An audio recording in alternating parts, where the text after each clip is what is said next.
Hello, it's Regina. Welcome back to my haunted library. It doesn't feel that haunted because I haven't been reading too much horror except for Clive Barker's Books of Blood. But I thought I would do my first booktube wrap up. The next YA book I picked up at the library was Unspoken by Sarah Reese Brennan, which is a gothic YA novel about a teenage girl. She's kind of like a sleuth journalist who has had this imaginary friend her entire life, and then suddenly this imaginary friend appears in her small English village, and there's a romance and there's also a murder mystery. So yeah, it was good. I enjoyed it. I might continue with the series. The next book I read was The Brooding House by Alice Brennan. I pulled this from my collection of gothic romance novelettes from the 60s and 70s, which I love. And these books always have the lovely woman running away from the haunted house or mansion or castle. Those gothic romance books are like my popcorn. And I think I found another one that I'm now kind of hooked on. And I'm like 10 years behind on this one, guys. So, I'm not a big young adult reader. But I picked up a very well-thumbed copy of City of Bones by Cassandra Clare. Oh, there we go. The spine is broken. The pages are falling out. Some of the pages are a little sticky. And looks like someone was eating ice cream or something. I hope that's what it was.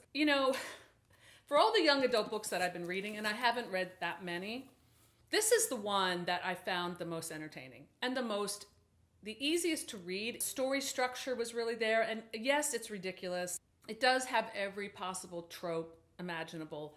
But you know what? Sometimes you just feel like eating cotton candy and riding the roller coaster. And I think that this is what this book provided. And when I say it has good structure, I'm not just talking about it that it's action-packed, which it is. It's that it has a narrative through line that takes me from point A to point B through the entire book. And frankly, that seems to be missing in a lot of these YA books I've been reading. And I don't know what it is. I'm interested in story structure. And I'm finding that some of these books that are difficult to read, meaning that they're dull or that you just can't get into them. The problem is not the characters. The problem is not that nothing happens per se. It's just that there's no structure. There's no building conflict between a character and something else, an opposing force that leads to a climax and a conclusion. All those basics. So speaking of story structure, the next book that I read is called Story Structure: The Key to Successful Fiction by William Bernhardt. This is the first book in the Red Sneakers Writers series. So this was a short, very short, basic introduction to story structure for writers, for fiction writers, and it was great. It really covers the basics. I recommend this for every writer starting out or any experienced writer who needs to be reminded how important this is. When I'm reading some of these books, like Zenith, like some of these other young adult books that I've been reading, people complain about the bad writing. It's not the writing technique per se, it's the structure, that there's no structure. This book by Cassandra Clare, you can make fun of it and say that, it's corny, it's tropey, it's blah, blah, blah.